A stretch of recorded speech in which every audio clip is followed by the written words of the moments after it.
Hello everybody and welcome to another episode of my video blog series. I am your host, Nick Renard. I'm the head of SEM here at Digital Reach Agency, and today we are going to be talking about white paper best practices. And I'm going to give you guys a bit of a guide for that.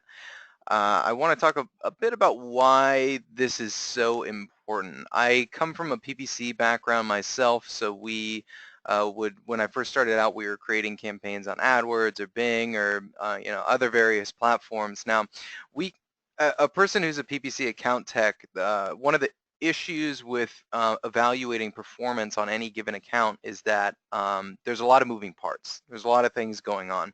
One of the most important moving parts in terms of getting people to actually fill out your forms or convert so that you can generate leads is the actual asset that you're sending people to. Now, this video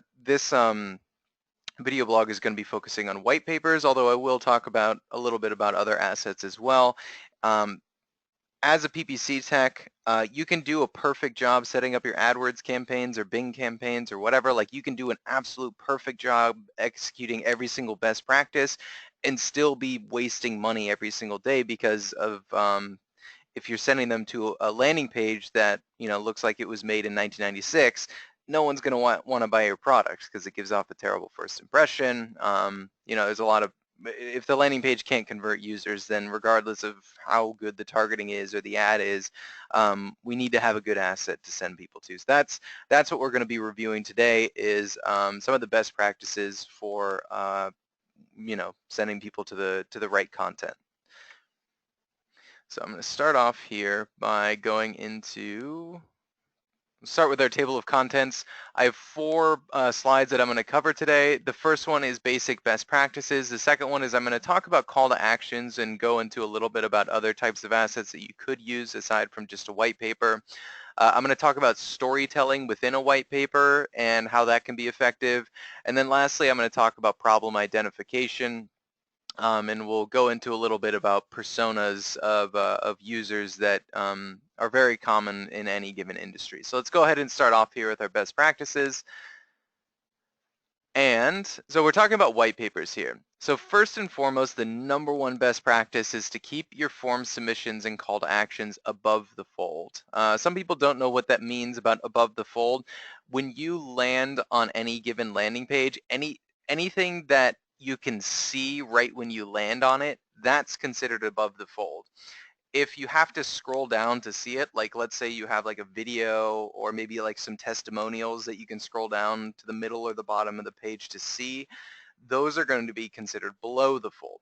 So the reason that we keep form submissions above the fold is that if you, any type of conversion, whether you're trying to get people to call you or maybe you're trying to get people to fill out a quote form or something like that, if you put that, any amount of clicking around or scrolling that a user has to do is going to lower your overall conversion rate. So there's obviously a balance. We don't want to just shove that form submission like right in their face. So it doesn't mean that having users click around or scroll around a little bit to find what you're looking for.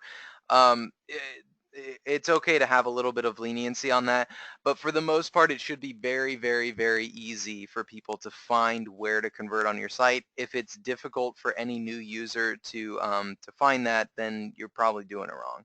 A good way to test this is if you're unsure whether or not it's easy for people to find it, just find someone who has never seen your landing page before and doesn't know anything about your industry or whatever, and just show them the landing page and see if they can figure it out themselves. So that can be a good way to kind of test it. Let's move on here. Next thing, best practice, you want to have a good lacing of graphics and text. It actually makes documents much more readable when you keep them in what I call picture book formatting. So half of your content should be images or graphics or graphs or colors, whatever, and the other half should be text. So if you just look at this slide, for example, you can see that I have like some graphics up here at the top.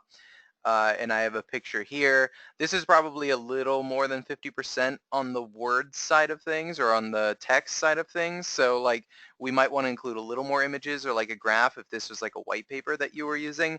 But it does make it more readable for the user if you have a 50-50 split between those. So if you see yourself just having like I call it like a book of text where it's just like you're just reading, and there's no break of like an image or something for someone to look at, you're gonna be neglecting those more visually inclined people. And yeah, so you always want to have a split between those.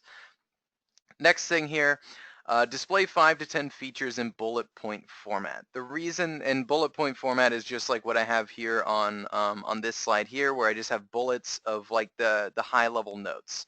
You don't want to go too in depth. The reason is that if you have too many words on there, people are just not going to read it, so they're never going to digest what your product features are. So just keep it simple. Anywhere from 5 to 10 talking about like maybe about how our product is better than our competitors because of this reason, or maybe like easy installation, or maybe like 24-hour customer support, or like anything that you can think of that's unique to your product and kind of is the reason why they should be buying your product. You'll want to list those. It's generally good to keep those above the fold because we want to tell, for everything that's above the fold, we want to keep the form submission right there so it's easy for them to find. And we also want to tell, give them a very basic overview without having to scroll around too much of what the high-level features of your products are. Next here, use high-resolution images and videos. This should be pretty straightforward. Not only is it better for the user if they see, good high-quality, high-resolution images, but it's also better from an SEO standpoint. You're going to get dinged on your quality scores if you have crap resolution on your images. So you want to make sure that your content there is good. I can't emphasize this enough. First impressions are insanely important. If this is a white paper, which means that it's probably a top of funnel asset, and you're sending people to a page that has like blurry images for the first time that they're hearing about your product, no way are they going to be, or I mean, they may convert still, but your conversion rate is going to be lower than it would be if you just had a higher quality, more modern looking, techier feel to your images. But when you have those low resolution images, you're just losing customers. You're just losing revenue. So look at your images, look at your graphics, and update them if you need to. Next thing here, if you have it, include video content. Video content tends to be effective. I actually recommend that you split test including the video content on the page. I'd say for the most part that we have more success for pages that have like a video, like as you're scrolling down, there's a video that's like 2 minutes about what we do. That does tend to be effective more often than not, but I do advocate split testing it. You can even create like goals and analytics to see like which people are clicking on your video and actually viewing it. There's a lot you can do with that, so I highly recommend considering that. Lastly here, this is just a rule of thumb, and I say this to everybody. I always say less is more. I'm definitely a minimalist when it comes to stuff like this. You're trying to quick sell people. This is a person who's at the top of your sales funnel, and they just need to know the basics about your product, and you're just trying to see if it perks their interest. If you write a novel about your product and go super in depth, you're gonna lose people. So try to keep it simple. I always say that keep it simple, digestible, and actionable. They should be able to read through your content relatively quickly because they're not going to be spending 2 hours on your white paper or on your conversion landing page reading through everything. That's what the white paper is for. The white paper should have all of the in-depth content, but the page that they download the white paper from, that should be relatively simple and just be hitting the high-level stuff. So keep it simple. If it's simple, then it's digestible because they can read through it quickly and get an idea of what it is. And then once they understand your product, and that's when it's actionable, because then the first action would be downloading the white paper, but then after that, there's going to be more follow-up actions to that, which we will actually get into right now. So, call to actions. Now, I want to talk a little bit about non-white paper assets. this video is talking specifically about how to optimize a white paper. There's more call to actions that you can use besides white papers, and I just want to talk about why we use white papers in the first place. Maybe I should have started the slides with this, but that's fine. So a white paper is what we would consider a non-aggressive call to action. We're not asking people to really go out of their way to download this. Like, we're just asking them to enter their email, maybe their name, or like, business size or something, some relatively simple information, just so we can kind of get their name on our list. And we're actually offering them something in return. So in the case of like a free white paper download, we're offering them free resources to learn more about their products. They have a problem. That's why they're coming to our site to find a solution to their problem. And we're providing them a resource to read more on how to fix that and how our products, may be able to help them. There are other non-aggressive call to actions. Honestly, any kind of free resource that you give somebody. Sometimes people have like free videos that you can download where it's like a 10-minute video that's, kind of a one-on-one explainer of everything that you do. I mean, that's essentially the same thing as what a white paper is doing. It's just going more in depth on how your products can help these people. Anything that, just going more into the non-aggressive call to actions, again, anything that's just teaching them more about how to solve their problems, that's what we would consider non-aggressive. Now, a non-aggressive asset is something that we want to use for anyone who's at the top of the funnel.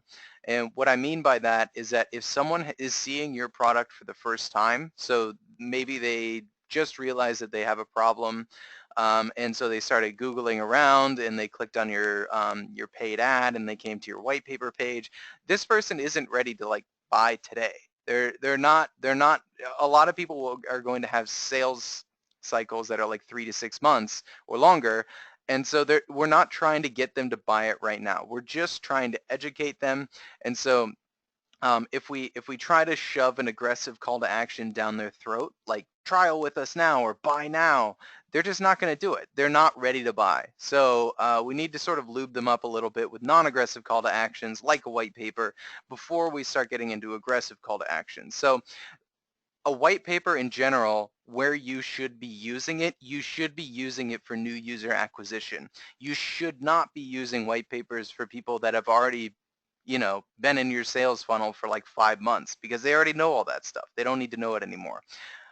For someone who's further down the funnel, like let's say they've been in your sales cycle for a long time, so a good example of a campaign that would be like further down the funnel would be like a remarketing campaign. It's somebody who's been to your site before. We know that because we cookie them and we follow them around with our ads.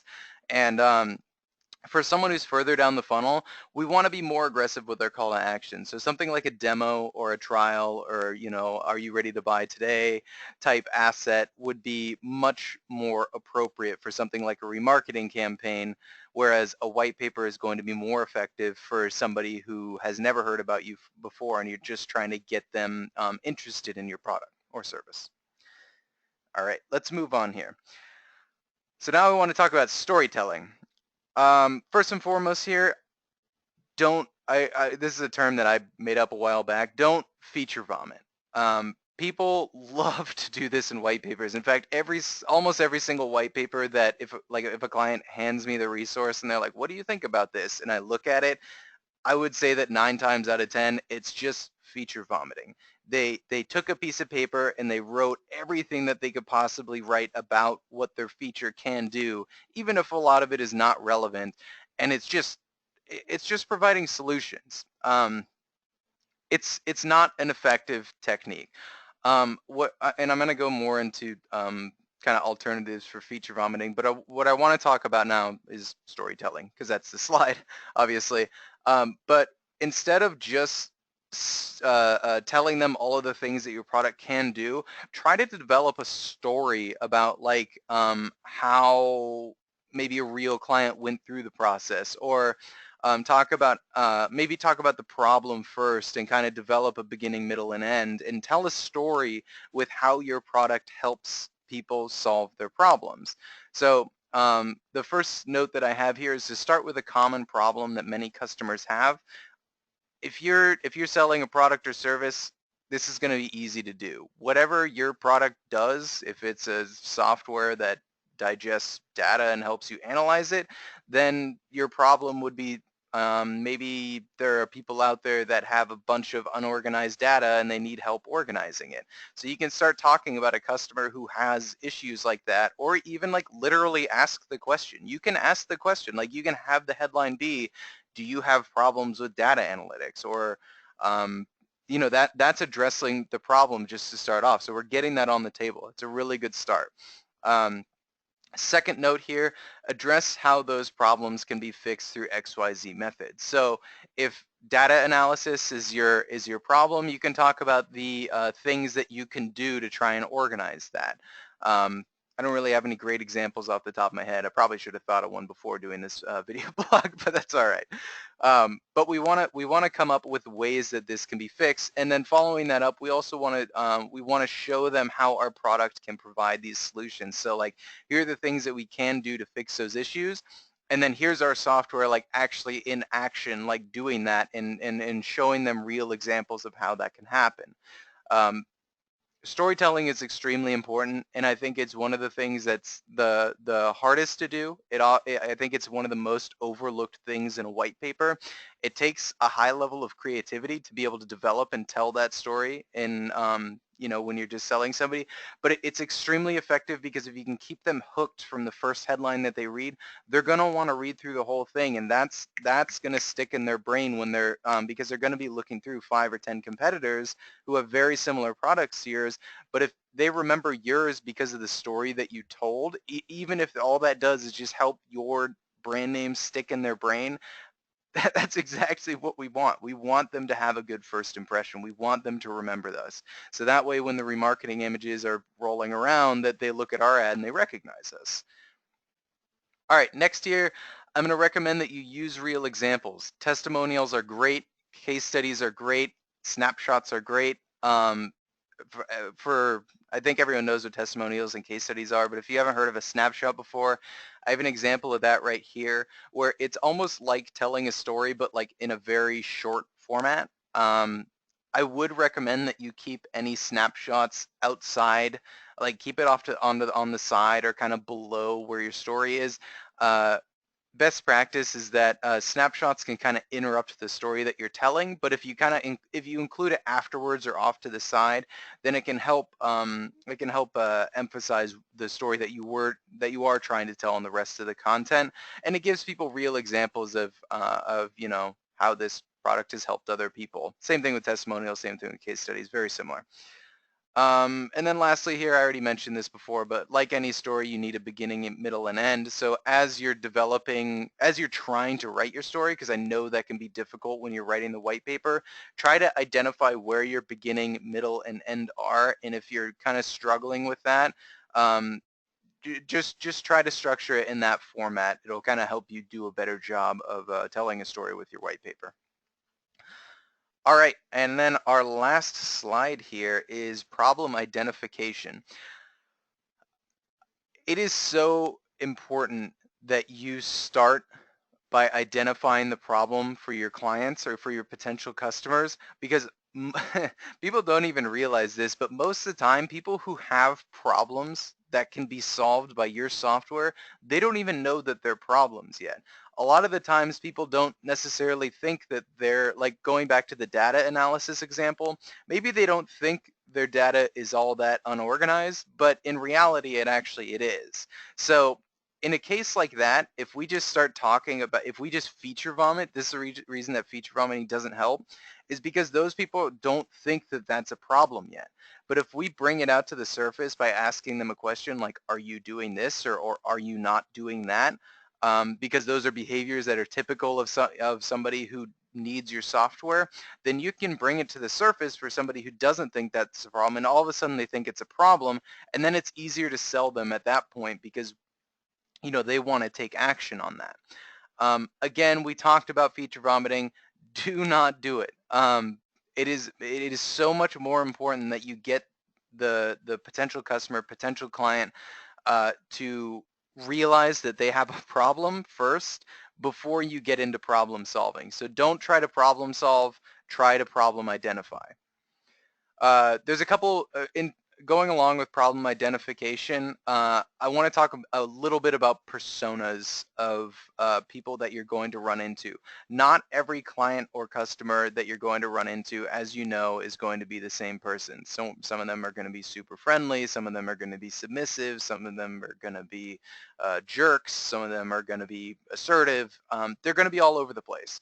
And I usually classify them into two different categories. And there's like subscripts to these categories depending on, demographics and stereotypes and stuff like that. But I like to classify them into the optimist versus the pessimist. Everyone knows what optimism and pessimism are. Pessimists are generally going to think that everything's crappy. It's going to be easier to identify problems for those people because they already think that everything's a problem.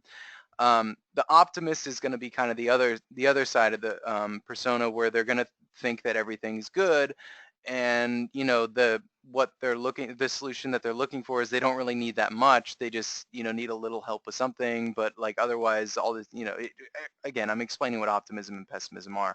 We know what that is. What I want to do is I want to recommend that when you create your white papers, that you create them based on the personas of your potential clients and customers. Every industry is going to be a little bit different, and branching them into two categories of optimism and pessimism is a huge generalization. And you need to think, just critically think about your own customer base and think about what the best way to sell those types of customers are. And that's going to be dependent on what your product actually is. The best practice here is to have not just one white paper asset, because you might have one white paper asset that is like super negative and it's talking about all the problems that can occur and blah, blah, blah, blah, blah. That might tailor very well towards someone who's a pessimist, because they're like, hey, I think like that and I think all these things too. I totally agree with your content. Let's definitely download this white paper or call or whatever the conversion that you're trying to get them to do. But it might not be effective for somebody who doesn't think those are problems. You might have to take a softer approach to something like that. So it's always good to create multiple assets that address the different personas of the types of clients that you're dealing with. And then the second note that I have here is to A/B split test your different resources. They're going to perform differently, I promise you. And some of them might be more effective in one place and less effective in another. And that's something that the only way you can figure that out, there is no blog or guide or anything out there that's going to tell you which one's better. The only way to know is to spend some money and find out. So just A/B split test it. And then my last note here is that fear is your friend in sales. I love fear selling people. Fear selling people is the easiest way to sell people, because all you have to do is put it in their head that there's a problem, and if they don't do anything about it, that there's going to be a consequence. An example would be like tree removal service. If you're trying to pitch tree removal service to somebody and you say that, hey man, this tree is really old and about to fall over, it may fall down on your house and kill your family. That's a pretty extreme example, but all of a sudden the person is like, oh crap, I could lose my whole family because of this tree in my backyard that I just haven't addressed for the past 10 years. It's like, yeah, that can actually happen. So you're putting that fear into their head, and you'll realize that in that example, that person might not have even realized to begin with that that tree could actually do that it could actually fall over and hurt somebody. People have problems like that all the time that they don't even recognize, and your job with these white papers is to get people to recognize their problems, and then right when they're at that moment of realizing that they have a problem and they want to reach out and find solutions, that's when we want to shove our product in their face. That's when we want to pitch them with a demo or a trial. But we have to set them up for that first. So that's why this problem identification is important. That's why storytelling is important. We need to hook them before we sell them. Anyways, that's all I have for today. I appreciate you guys watching my video blogs. I hope you found this particular one helpful, and I will see you guys next week in my next video blog.